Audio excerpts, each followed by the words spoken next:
Rev up your engines!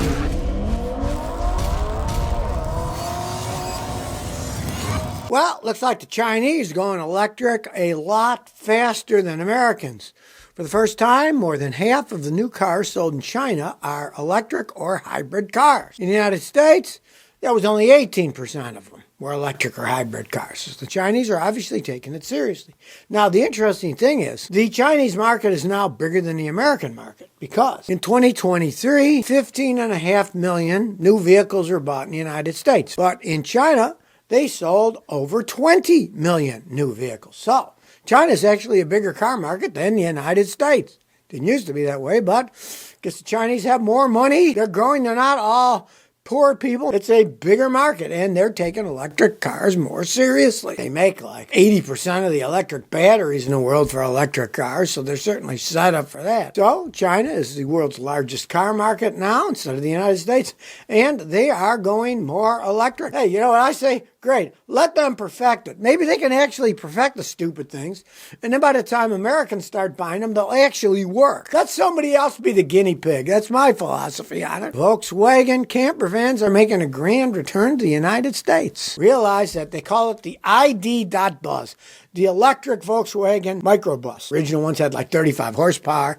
These will have a lot more. They've been touting it's coming, it's coming. It's not here yet. They're all made in Germany. They say the last quarter of 2024, they're going to come out with them. And the weird thing is they say the 2024 models. The 2025 models are already out now. It's 2024, but they come out earlier in the year, right? So they're still going to say they're 2024 because they're in 2024, but normally they'll call them 2025.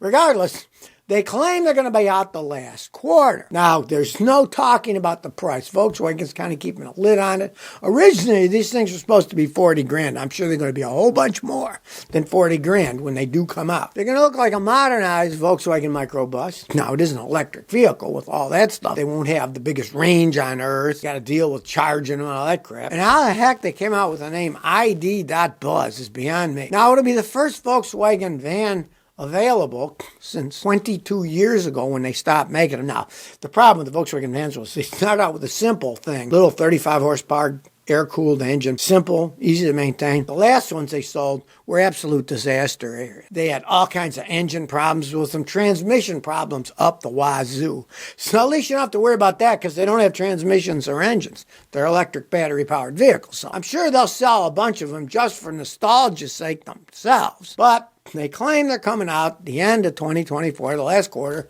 We'll see if the ID.Buzz is failure or a massive success. Now, interesting enough, Volkswagen started in the United States with the Beetle. It's kind of a niche car. Guys that were engineers, we get great gas mileage, little car, we like these things. And then they just started going and going and going. Will it snowball like that or will it be a failure? Well, we'll find out soon, hopefully, when they start selling them. Well, if you want a little relaxation, you might do what a bunch of people are doing now. And I didn't even know it was a thing. It turns out that day passes at hotels and resorts let you relax on the cheap. You're not staying at the hotel. You get a day pass. Now, of course, most of it are locals. Say somebody's in New York, Chicago, whatever. They want to have a relaxing day. So they get a day pass, go to the spa, go to the swimming pool, whatever.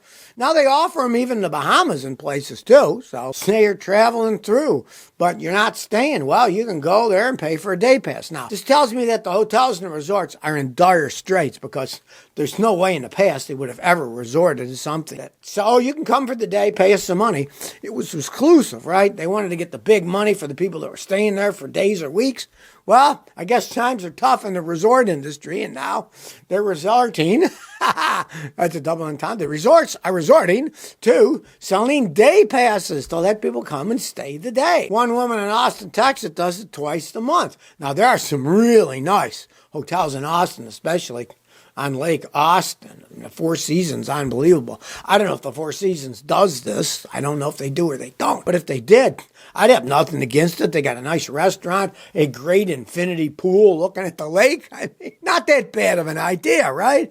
Now, I don't know what the people who stay in a hotel are going to think of this. They're spending all this money to stay there, and then these other people come in and cramp in. Is it going to make them too crowded? I don't know what's going to happen, but it's an interesting idea. Let's say you don't want to stay overnight. You don't want to pay that kind of money. Hey, use the amenities and stay for a day spa in the regular spa that people are paying a fortune to stay there overnight. Some of these hotels are like $1,500 a night. They don't mention what the cost is for the day pass, but you can check it out and see. Well, if you think, Tesla's full self-driving setups aren't working on it well, the cars get wrecked, they don't work correctly, and they really aren't full self-driving. Imagine if you were using computers to drive your yacht and it ran into something. Now, there's an even bigger problem. It turns out that Steve Jobs' 260-foot super yacht, of course, he's not in it because he's not around anymore, but his wife has it. And even though they were using state-of-the-art IMAX for navigation, his 260-foot super yacht ran into a Mexican billionaire's $250 million super yacht in broad daylight. Okay, those things don't go all that fast. You think computers could make it safe so they don't ran into each other, but he ran into the Mexican billionaire's yacht. And at least the Mexican billionaire, hey, he had a sense of humor. The owner of the Mexican super yacht said, hey, my followers should head to Electra, Mexico and buy Apple products for sales so they can help Jobs' widow, Lawrence Powell Jobs, pay for the fender bender. Everybody thinks these computers are going to save the world. No, they aren't. If you have garbage in, garbage out, it doesn't work. So yeah, this giant yacht ran into another giant yacht, and they got IMAX that are, supposedly making it safe to drive around, and they hit them anyways. I would have loved to have seen that one. That would have been hilarious.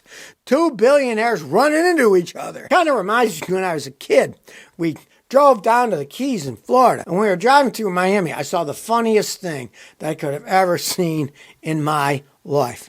It was a minor 3-car collision in downtown Miami right on the ocean side. The first car was a white-haired old lady in a Cadillac. The middle car in the crunch was a white-haired lady in a Mercedes, and the third car was another white-haired lady in another Cadillac. They'd all gone into each other. It has to be one of the funniest things I've ever seen. Nobody was hurt, but the white-haired ladies in Cadillacs and Mercedes in Miami, of all places, on the waterfront, all running into each other.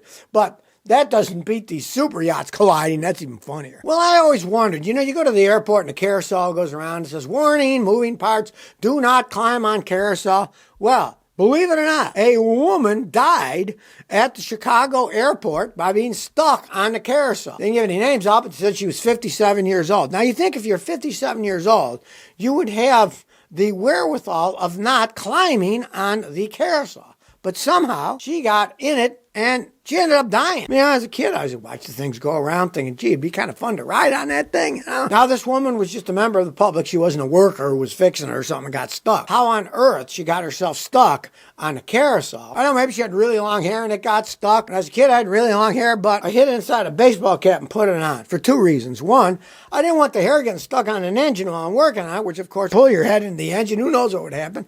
And the other was, all my grandfather's friends were joking about his grandson having long hair, so my mother would tie it up, pin it in, and I'd put a baseball cap on top of it so it looked like I had short hair. And of course, it fooled the old men because they weren't too wise about looking at things and figuring out what's going on. They just saw, oh, baseball cap, look, he's short, he got a haircut. Yeah, I didn't get a haircut, right? But I did put it up when I'm working on cars, too. You don't want it hanging down. I'm assuming that's what happened.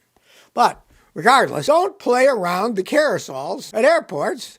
They have now eaten somebody. You wouldn't think it'd be possible, but I guess these days, Darwin Awards, people do strange things and they meet their demise in strange ways. Well, if you're traveling by airplane, maybe it's a good idea to bring your passport with you, because an American Airlines flight going to Florida had to be diverted to the Bahamas, and the passengers that didn't have passports were now illegal aliens. They could not leave the airport. They had to get out of the plane, and they had to just wait in the airport. They couldn't go out, couldn't do anything. It is another country, after all. Some of it is kind of like a third world country from what I've seen. But, I mean, you might as well as bring your passport with you. I always bring my passport when I go from Tennessee to Rhode Island. Who knows? I might want to go to Canada. I might want to get on a plane and go someplace. You might as well as bring your passport with you, so you're not going to be stuck like these poor people were. They could have gone out if they had a passport, stay in a nice hotel instead of having to sleep on a concrete floor with no blankets or anything. I had that happen to me once. It was coming back from the West Indies. They screwed up the flights, and we were stuck in a Miami airport after Miami had won the basketball championship. So what happened was there were no flights out, so we had to wait all night, sleep on the floor, no blankets, no anything. And they didn't change anything. They left the lights on, the music playing. And the most annoying thing was the guy was cleaning the floors with one of those riding cleaning machines, right? And there are people sleeping with young children, babies. He'd ride right up to them, cleaning, the babies would start screaming. I mean, it's like these airports are run by idiots.